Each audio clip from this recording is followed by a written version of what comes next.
C'est le colonel Moutarde dans la cuisine avec le chandelier. Est-ce que tu tuerais pour moi, Georges? Tu le ferais?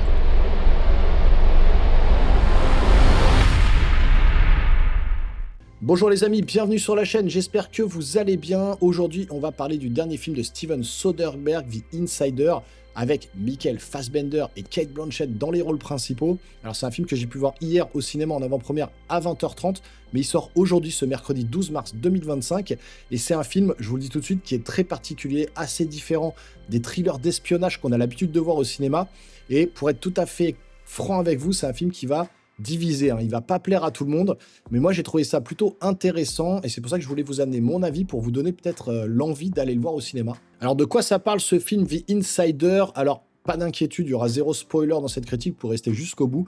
Et donc l'histoire va se concentrer sur un espion qui est ultra méthodique et presque obsessionnel, qui s'appelle George Woodhouse et qui est donc interprété par l'excellent Michael Fassbender. Et lui, son rôle, ça va être de découvrir qui est la taupe au sein de son équipe, puisqu'il travaille dans une agence d'espionnage. Et donc il y a un traître dans cette agence et lui, son but, c'est de démêler le vrai du faux, pour découvrir justement qui est ce traître.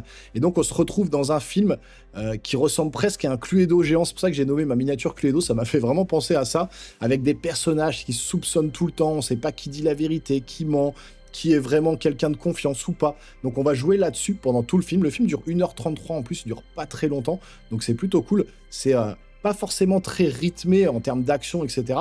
Mais voilà, on est toujours sur le fil en train de se demander, mais qui est le traître? Est-ce que c'est lui? Est-ce que c'est elle? Donc c'est plutôt intéressant à suivre. Alors, la première chose à dire dans ce film-là, c'est que Michael Fassbender est juste incroyable. Comme d'habitude, j'adore cet acteur. C'est quelqu'un qui joue super bien la comédie. Et donc, si vous avez aimé notamment sa performance dans Alien Covenant, dans le rôle de l'androïde David, eh ben, vous allez l'adorer ici dans ce film, parce qu'on retrouve exactement ce côté hyper précis, froid, presque robotique parfois du personnage, hein. Il est méthodique, il est obsédé par les détails, vraiment. Il est limite inquiétant, en fait, ce personnage, tellement il est rigoureux. Il est, dans le film, à un moment donné, il y a sa femme qui veut faire l'amour avec lui, elle se déshabille, elle jette ses affaires par terre. Et ben lui, avant de la rejoindre, il va prendre ses affaires, il va les mettre dans le linge sale, il va poser ses lunettes à plat, il va déboutonner sa chemise un par un. Enfin voilà, le mec, il est carré de chez carré, c'est un truc de malade. Et donc, Fassbender arrive à rendre ce côté ultra pro, ultra sérieux, très crédible. Et donc, chaque geste qu'il fait, chaque mot qu'il prononce, ça semble être calculé au millimètre, en fait. Voilà, on sent qu'il laisse pas la place au doute, à rien du tout. Ça donne une espèce de tension permanente autour de lui. Et pour un film sans réelle action, comme je vous dis, parce qu'il n'y a pas trop d'action dans le film, c'est quand même assez verbeux, et ben, c'est essentiel d'avoir un acteur, pour le coup, aussi fort que Michael Fassbender pour porter l'histoire. Alors de l'autre côté, on a Cate Blanchett, hein, là aussi grosse performance d'actrice, hein, qui joue Catherine, donc la partenaire de Michael Fassbender. Et dans le film, elle est froide, elle est distante, elle est hyper mystérieuse. On ne sait jamais quoi penser d'elle, franchement. Est-ce qu'elle est complice? Est-ce qu'elle est ennemie? Voilà, Cate Blanchett, elle maintient ce suspense avec une facilité impressionnante pour le coup, rien que par son regard ou son silence. Ça fonctionne super bien, pour le coup, elle joue vraiment très bien. Et honnêtement, le duo, justement, Fassbender-Blanchett, il est juste génial à l'écran, ça marche excellemment bien. Leurs interactions, elles sont chargées d'ambiguïté. On sent que chaque dialogue, ça peut être un piège ou une révélation. Ils sont tous les deux excellents et ça marche super bien à l'écran pour eux deux. Ils ont vraiment une super complicité tous les deux. Alors par contre, il faut être clair, c'est pas du tout un film James Bond, hein. Pas de course-poursuite, pas de baston, quasiment aucune action physique. Tout passe par la tension psychologique et par les dialogues. Alors c'est un film qui se veut plutôt intellectuel, très cérébral, et donc il faut vraiment être prêt à suivre, hein, parce que ça parle énormément. Au moins vous êtes prévenus. Et d'ailleurs, juste un petit point que je voulais soulever, c'était par rapport à la bande-annonce. Je trouve que c'était plutôt bien fait pour une fois, parce que elle nous avait donné l'impression en fait qu'on allait voir un film avec beaucoup plus d'action, beaucoup plus de rebondissements assez classiques. Et en réalité, elle était complètement trompeuse, hein. Bonjour Captain America Brave New World, hein, qui nous avait dévoilé tout le film dans le trailer avant sa sortie au cinéma, ce qui était vraiment dommage. Là, c'est pas du tout le cas, hein. J'aime bien avoir des surprises, et pour le coup, la bande-annonce, elle montrait carrément autre chose, et vous êtes d'autant plus surpris quand vous allez voir le film au cinéma. Alors, par contre, si vous décrochez 30 secondes pendant le film, vous risquez de plus rien comprendre, hein. On est clairement sur un style très exigeant, Chaque dialogue est hyper important, chaque scène est hyper importante aussi.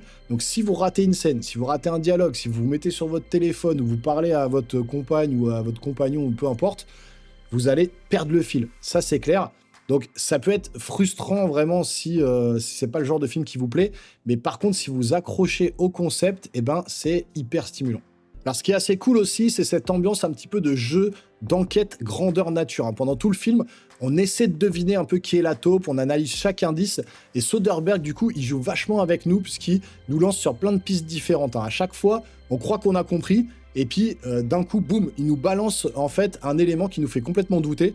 Moi, ça m'est arrivé plein de fois dans le film, je me suis dit, ah oui, mais c'est lui, ah bah non, finalement, ça va être lui, ah bah non, il nous donne un indice, là, c'est plutôt lui, et on est complètement perdu, on sait plus trop où on en est, et on en vient à douter en fait sur chaque personnage, et donc ça rappelle vraiment ce style de jeu Cluedo, comme je vous ai dit, mais en beaucoup plus réaliste et beaucoup plus sérieux, bien évidemment, et donc on a constamment envie de comprendre qui cache quoi, pourquoi tel personnage agit comme ça, et ça marche plutôt bien.